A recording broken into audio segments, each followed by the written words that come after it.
Man. Rolling tayo in 5, 4, 3.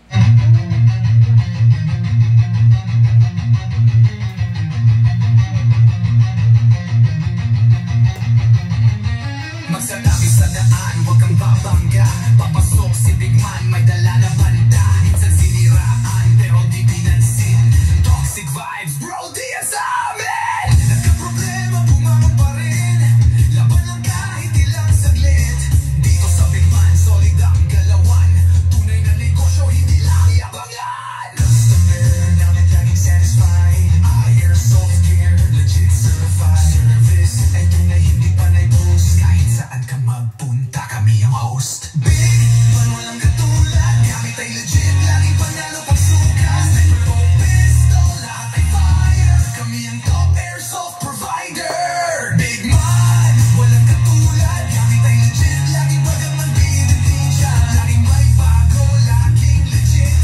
Big Man rules, wag kang bitter, kid. Big Man, walang katulad. Gamit ay legit, laging panalo pag sukat. Sniper o pistol, lahat ay fire. Kami ang top airsoft provider. Kadali ang inggit, pero hindi sila makalapit. Try to copy, pero fail ang gamit. Boom, boom, pow, pag nagpaputok, parang Big Viper. Di mamalipat dito, kasi sila makalapit. Try to copy, pero fail ang gamit. Boom, boom, pow, pag nagpaputok, parang Big Viper. Di kami patok-tok. Customer happy, service tight. Walang scammer, we do it right. Lift your game up, don't be a joke. Big Man blazing, lahat ay woke. Big Man walang katulad, laging on point, parang sa baril ang lakad. Rush fire, deals tighter. Big Man airsoft sniper. Sa presyong tama, sa gamit na solid. Panalo ka palagi, di ka magiging biktima, kid. Big Man ang pangalan, tandaan mo palagi. Sa airsoft game, kami ang hari. Big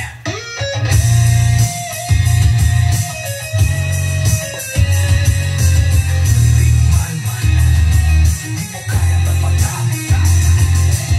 Walang gaya-gaya, panalo palagi. Kaya sa Big Man, siguradong real ka bossing.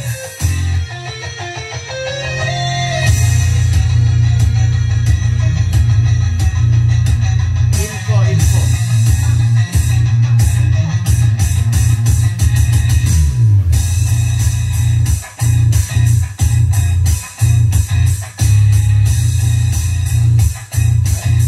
Go.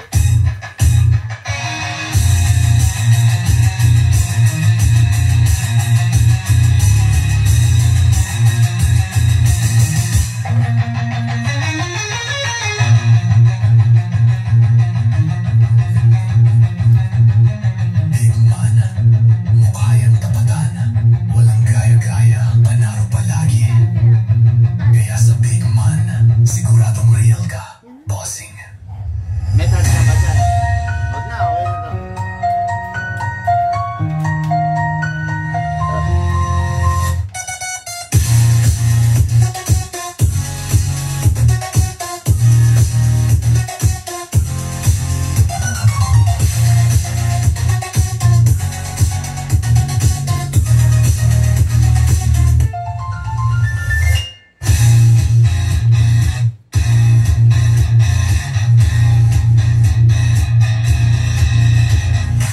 Okay mga Airsoft, another day, another Airsoft for Arca Airsoft requested by our bossing from different province. Before I proceed mga Airsoft, please like, share, and subscribe. Okay? Mga Airsoft, magandang hapon po sa inyong lahat. Magandang hapon sa ating mga kababayan from different province. Magandang araw po sa mga ka-Airsoft nating OFW, seaman, caregiver, caretaker na nagtatrabaho sa ibang bansa. Magandang hapon po sa lahat ng profesyon, no? Police, doktor, engineer, dentista, manicurista, midwife, lahat, no? Komadrona, lahat po, lahat po. And And lastly, magandang hapon po sa mga ka-airsoft nating mayor, senador, congressman, barangay captain. Maraming salamat mga ka-airsoft sa pag-tune in nyo sa ating daily vlog. Ang Big Man Vlog, ang daily vlog, ito ang original, walang kapantay, walang katulad. Pilit ginagaya pero hindi makuha yung timpla. Okay, today, review and unbox ng unit ng ating mga ka-airsoft from different province. Let's go!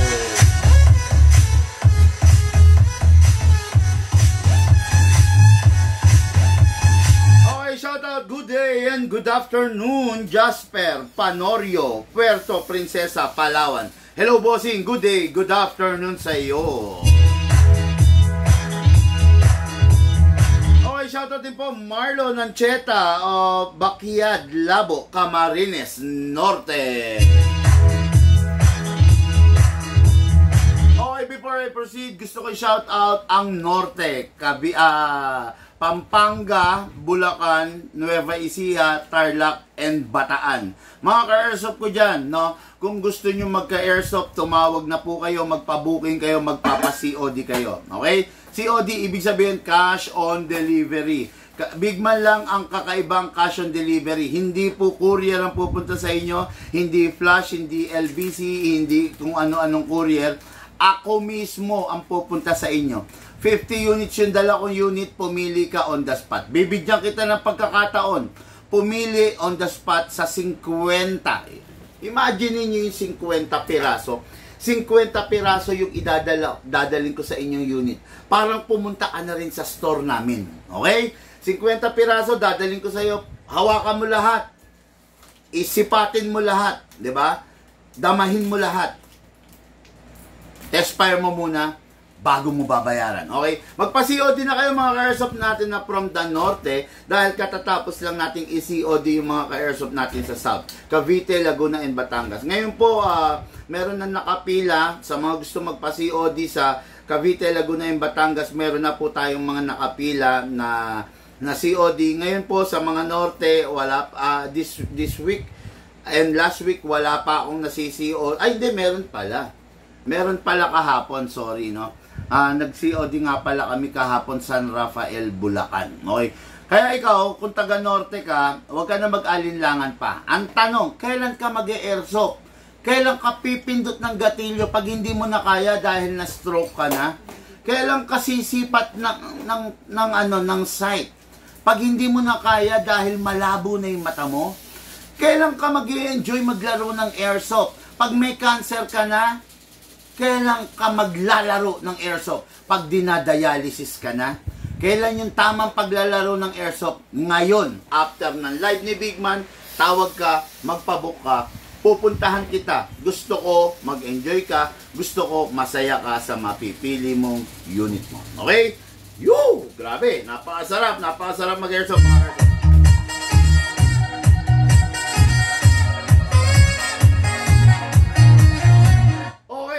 Unit na nakikita nyo ngayon sa aking harapan ay mga napakatikas na unit. But before that, shout out Ernie Boy Felipe. Shout out boss. Shout out po bossing. Sabi ni Ralph Guillermo, ganda kanya. Okay, itong unit na to, this is the M92 Beretta Taiwan Edition. Okay, what is good and special about the M92 Beretta? Full metal mula ulo hanggang baba. Yung metal niya is alloy. Okay, number 1, mabigat siya. Number 2, solid talaga siya. Okay, doon na tayo sa downside. Ang downside ng Beretta na to, normally ang lahat ng version ng Beretta, mataba ang grip. Botchog, sabi nga, bilugan. Medyo mataba. Kung babae, medyo mahihirapan. Kung bata, medyo mahihirapan. Kasi mataba talaga ang grip. Okay? Ang Beretta, walang rail dito for the upgrades. Wala siyang rail kasi ang Beretta is a classic model of a pistol. Matandang baril, sabi nga. Old model, classic, no? Wala siyang rail dito for the upgrades. Wala rin siyang front and rear sight na optic. Conventional fixed iron sight ang nakalagay sa kanya. Kasi nga matandang barrel target dito. No? Ganun ang Beretta. Wala siyang beaver tail, may hammer siya, may safe, kompleto naman, no? Ang Beretta, kailangan ititreat mo siya as a special pistol. Kasi ganito, yung mga technology ng pistol na meron sa ngayon, wala sa kanya. Kaya kailangan, yung kung ngayon natin gagamitin ng Beretta, kung ito talagang trip mo, dapat handle with care. Okay? Ayan. Ngayon, i-discuss ko sa inyo kung paano ba yung tamang paggamit sa Beretta para hindi kayo masisiraan, para maiwasan ninyo yung pagkasira, para maiwasan ninyo yung pwedeng idulot na sakit ng ulo sa inyo ng unit na to. Okay? Number 1, full metal mula ulo hanggang baba. Number 1, ang kailangan mo, nakikita nyo yung kintab niya. Okay? Sa tuwing gagamitin mo, sa tuwing matatapos mong gamitin, bago mo itabi, kailangan to punasan mo ng basahan na malinis. Any cloth na malinis, lumang t-shirt na hindi na ginagamit, any cloth, para mawala yung mismong acid na dulot ng ating kamay. Para ma-maintain mo yung pagiging maganda at saka chrome finish ng unit na ito. Okay? Kung hindi mo gagawin yan, expected mo na magfe-fade, magbabubbles, aangat, mababakbak, ganon ang mangyayari dito sa unit mo. Pero kung ito aalagaan mo sa punas, hindi po mangyayari yon. Okay? Number 2, ang Beretta na ito ay full metal mula ulo hanggang baba. Okay? Pero ang metal niya is alloy. Hindi siya full steel. Kaya ang gas na gagamitin mo lang sa kanya is 12 kg. Hindi mo siya pwedeng gamitan ng malalakas na gas like 14 kg and CO2 kasi mawawarak, mabibitak, masisira yung unit. Eventually, mahihirapan ka, eventually sasakit ang ulo mo pag itong unit na to is nasira. Kasi dahil nga matandang barel, medyo limitado ang pyesa. Okay? Normally, nagkakagusto nito mga lolo, mga seniors. Kasi ito yung unit na inabutan nila. Okay? Yung mga lolo, yung mga seniors, hindi nila ma-appreciate yung mga modern unit. Kasi hindi naman nila inabutan yun eh. Nung kapanahonan nila, hindi naman yun ang uso. Ang uso, nung kapanahonan nila, is the Beretta. Kaya ito yung mga na-appreciate nilang unit, pati yung 1911. Okay? Ano pa ba idadagtag ko? Itong Beretta na to is naka-upgrade siya pero hindi siya naka-fix outer barrel. Naka-fine tuning, naka-trigger job lang siya. Then naka-hammer protection pad pero hindi siya naka-fix outer barrel. Kung mapapansin nyo, kumakalog talaga yung barrel niyan. Kasi kaya bakit hindi naka-fix outer barrel? Kasi classic unit ang Beretta. Okay? Nung unang panahon, wala namang fix outer barrel. Ngayon, bakit natin papangunahan yung customer natin or yung ka-airsoft natin na i-fix outer barrel siya? Paano kung biglang hindi niya gusto? O, diba? Ganun yun. Ang airsoft natin is 1:1 replica ng tunay. Kaya, paano magiging replica, paano magiging 1:1 replica ng tunay kung may mga nabago na sa kanya. Diba? Okay, ayan ha. Yan ang mga advantage and disadvantage ng Beretta. Last but not the least, ang Beretta, pag i-access mo yung safe, lagi kong sinasabi to, always left and right. Distributed ang force. Okay. Halimbawa, katulad niyan, hindi siya naka-safe. I-safe mo siya. Kailangan left and right sabay. Ayan o. Okay. I-unsafe mo siya left and right sabay. Okay? Hindi pwedeng one-sided lang. Hindi pwedeng dito lang. Hindi pwedeng dito lang. Okay, bakit? Masisira yung dial. Masisira yung lever. Masisira yung safe features niya. Okay? Kasi masyadong matigas ang safe ng Beretta, masisira. Masisira to.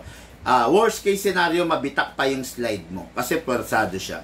Kaya, again, ang Beretta, pag isa-safe, dual, ha? Left and right, i-unsafe mo, left and right. Okay? Yan. Sunod lang kayo mga airsoft para hindi po kayo mapahamak sa paglalaro ng airsoft. Nasa ng silicone oil, nasa ng reloader, okay? Number 1, press the valve, output valve, then spray. Okay. Then, sa ilalim. Yun. Parang wala.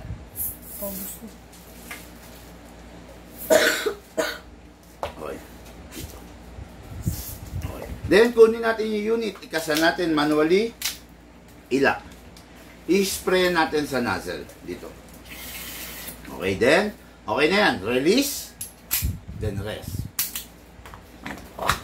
Ang bereta, lagi ko sinasabi sa inyo, tulad ng kanina, sa start natin vlog, 12 kg capable only. Okay? Upside down, then press down. 1, 2.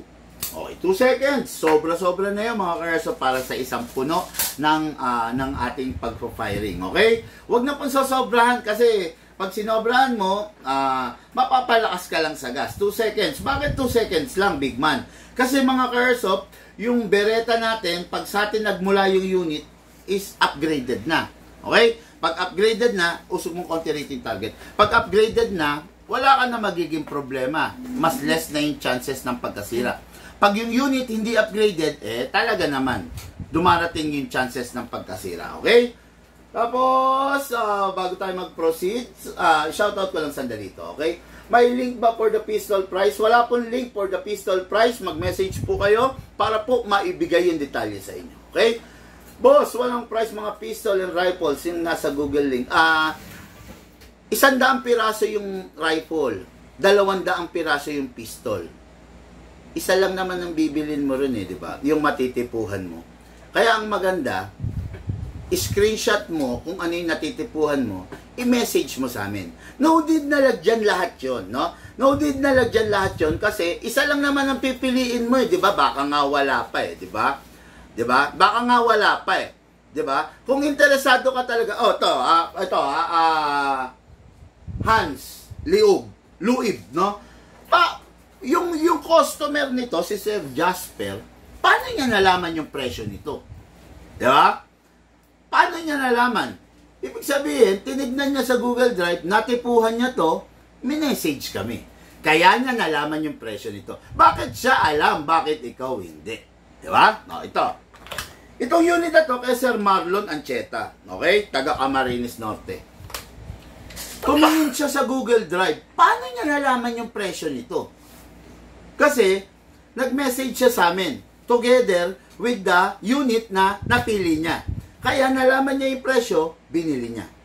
Bakit sila alam? Bakit ikaw hindi? Di ba? Ngayon, alam mo na kung paano yung tama. Di ba?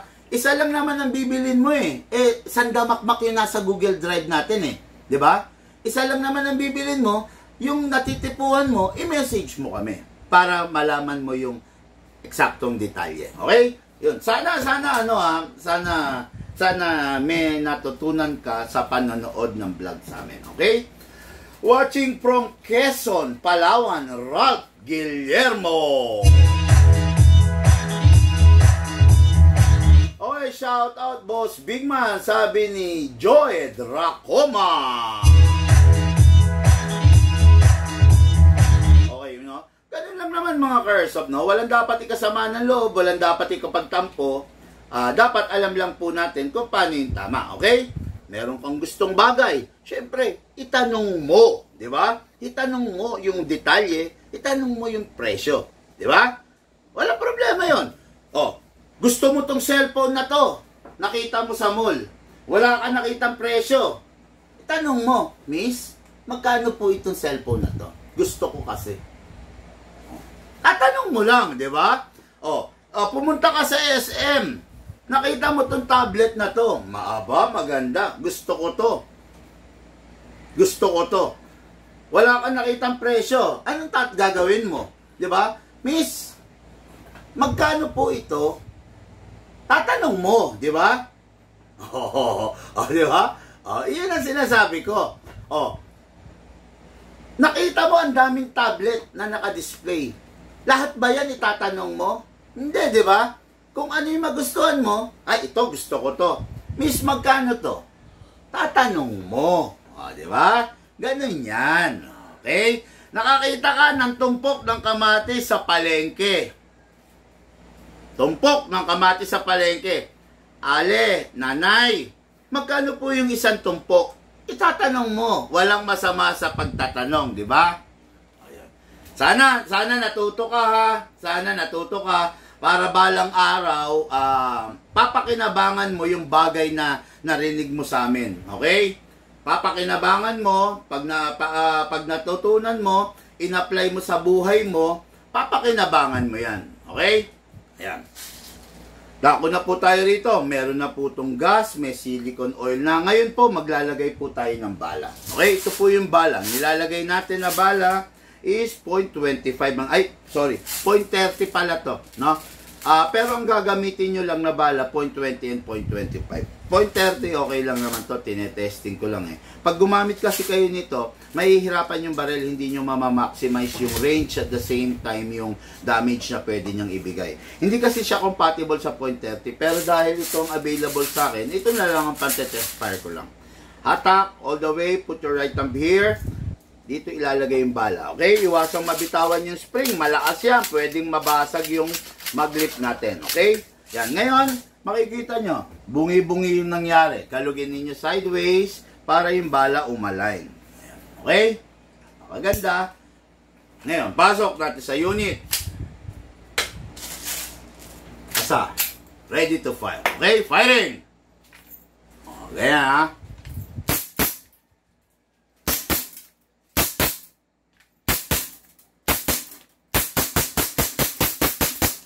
Open slide. Kasi po, wala na siyang bala. Next thing to do, release the magazine, then release the slide, then rest the hammer by pressing the trigger. Tatandaan nyo mga ka-airsoft, sa tuwing nakababa ang hammer, naka-engage, ready to fire. Okay? Kaya, bago ipasok ang magazine, make sure naka-rest muna to. Okay, saka lang ipapasok, then saka ikakasa. Okay? Ready to fire. Unit natin ka-airsoft, Jasper Panurio o Puerto Princesa, Palawan. Okay, next unit natin. No? Next unit is unit ng ating ka-airsoft, no? Marlon Ancheta. What is good and special about this? This is a unit na kung tawagin M4A1 Carbine CQB. Bakit CQB? Close quarter battle. Maliit. Maiksi. Normally, ginagamit itong mga ganitong size sa mga unit na masisikip. Like, abandoned school, like hospital, like building, like mga kwarto-kwarto, cubicle. Bakit? Effective to doon. Kasi, malalapit lang yung range at the same time, yung unit, papasok ka sa pinto, eksakto, hindi tatama, hindi mababali, hindi istorbo. Okay? Sakto lang yung size niya, yo. So, di ba? Papasok ka, oh. Okay? Sa tingin mo kung mahaba yan, mahihirapan ka magmanu-maneuver, di ba? Kung naka-DMR ka, pinang-a-assault mo, medyo mahihirapan ka mag-maneuver. Pero pag ganito ang size, napakaganda, napakasarap. This unit is a full metal unit, full metal mula ulo hanggang baba. The only downside of the full metal unit is gasgasin. Pag nagasgas, lalabas yung alloy color, lalabas yung kulay sa ilalim ng metal, medyo kung ikaw yung tipo ng tao na ayaw gumagamit ng may gasgas, kailangan sobrang ingat mo rito, di ba? Yun yung lamang ng doon pumapasok naman mga ka-airsoft yung mga hard polymer. Yung mga hard polymer is durable sila kahit sa mga gasgasin, di ba? Hindi sila basta nagagasgas kasi hard polymer nga sila. Ngayon to full metal, medyo may kabigatan. Tapos ito pa, pina-equip pa, pinalagyan pa ng ating ka-airsoft ng scope. This scope is look, pakita mo. Compatible with day mode and night mode. Makikita nyo, hindi siya dot hindi siya dot. Pakita mo muna sa isang camera.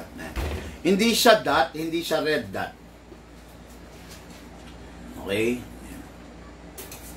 Ayan, kung makikita nyo yan, napakaganda nyan. Yan ang mga modern types of scope. Pakita mo rin yung yung night mode, yung color green color. Ayan ha. Yung pinakita sa inyo ni Lucas is color red, day mode yun. Ayan, night mode, ayan, night mode, pang gabi, di ba? Mas maliwanag siya, mas luminant siya pag gabi. Kaya napakasarap niyan, no? Ayan, pina-include ng ating ka-airsoft yan, pinasama yan. Bakit ba kailangan ng scope? Actually, kailangan mo rin ng scope para to make your work more effective, no?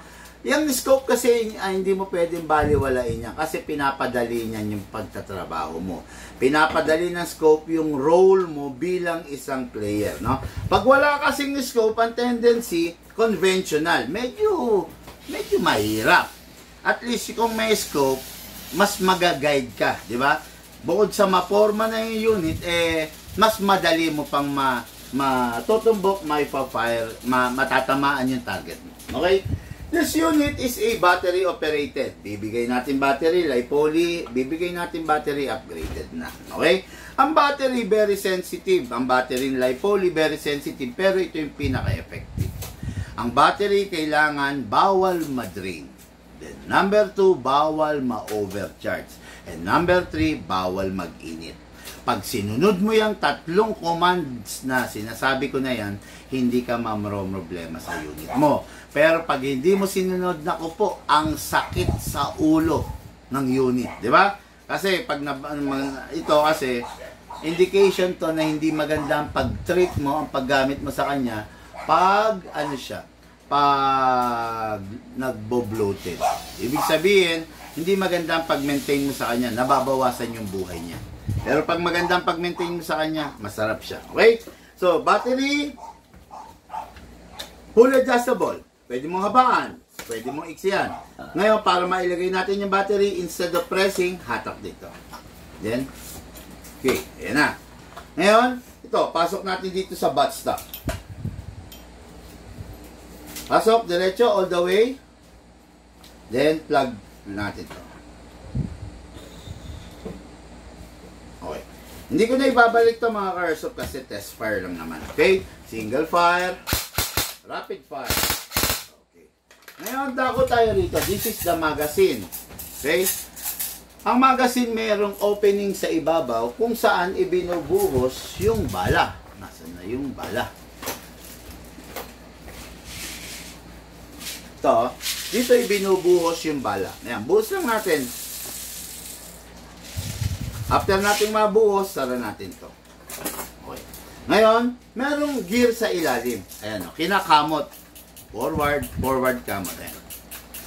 After mong ikamot, medyo mararamdaman mo, bibigat yan.